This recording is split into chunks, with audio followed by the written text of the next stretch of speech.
حضرت دور حاضر میں دو چیزیں بہت اہم ہیں، ایک خودداری اور دوسرے اتحاد۔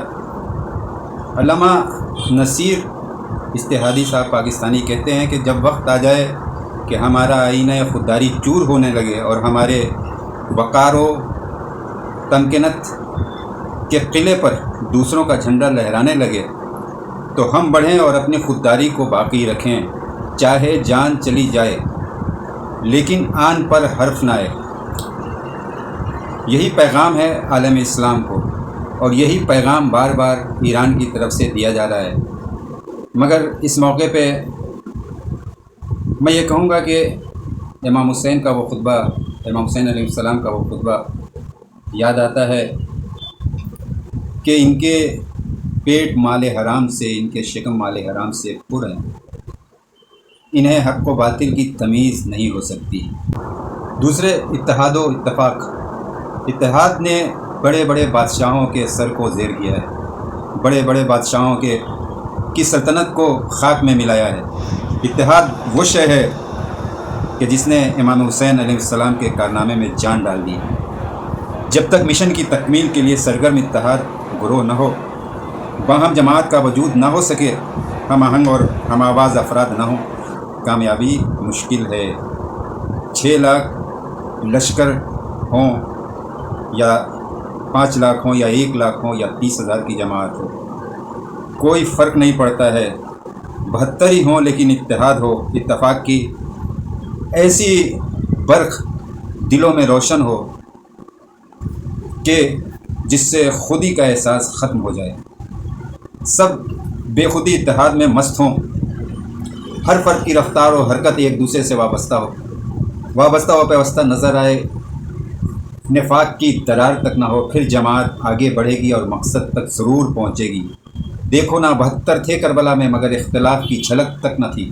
بچے سے بوڑھوں تک، مردوں سے عورتوں تک سب ایک دوسرے سے متحد تھے۔ معلوم ہوتا تھا کہ ہر شخص نگینہ ہے خاتم عمل کا، عمارت مقصد کی۔ کامیابی ان کے ساتھ رہی اور 72 نے لاکھوں کو زیر کر دیا۔ قربانی کا کیا کہنا جب تمام مراحل طے ہو جائیں، مفاہمت کے حدود، سمجھوتے کی صورتیں باقی نہ رہے، دشمن یا سر چاہتا ہو یا بیعت تو فرار پر پہرا بٹھا دو، گزر کے راستے مسدود کر دو، بڑھو اور ہمت سے میدان اجل میں قدم رکھ دو۔ ایک مرتبہ زمین اپنا محور، فلک اپنا مرکز چھوڑ دے لیکن تمہارے قدم نہ جھکے، تمہارے قدم میں لغزش نہ ہو۔ خدا کے ہاتھ بازار زر میں بکے ہوئے نفس سے پھر کسی کی بیعت نہ کرنا، سر سے گزر جانا، تن من دھن سب قربان کر دینا، مگر ضمیر فروشی و مقصد تلفی کے چھینٹوں کی ضرورت ہو تو ہمت و استقلال سے قربان گاہ پر اپنا سر جھکا دو، یہاں تک کہ قربانی کا ہر قطرہ آب حیات اور چشمہ روان بن جائے۔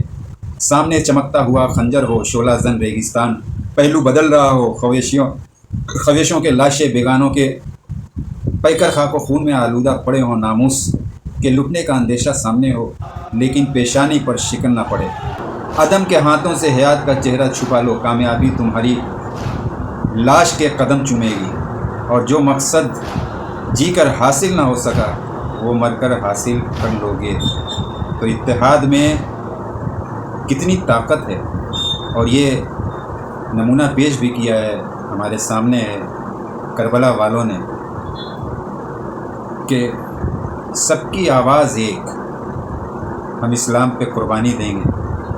ہر کوئی سبقت کرتا ہے کہ پہلے میں قربان ہو جاؤں۔ اللہ اکبر، کیا اتحاد تھا کربلا میں۔ ہمیں اس سے درس لینا چاہیے کہ ہم آپس میں متحد رہیں، کہ ایک شعر یاد آ گیا کہ متحد ہو تو بدل ڈالو نظام گلشن، متحد ہو تو بدل ڈالو نظام گلشن، منتشر ہو تو مرو شور مچاتے کیوں ہو۔ والسلام، ریاض وکٹوری۔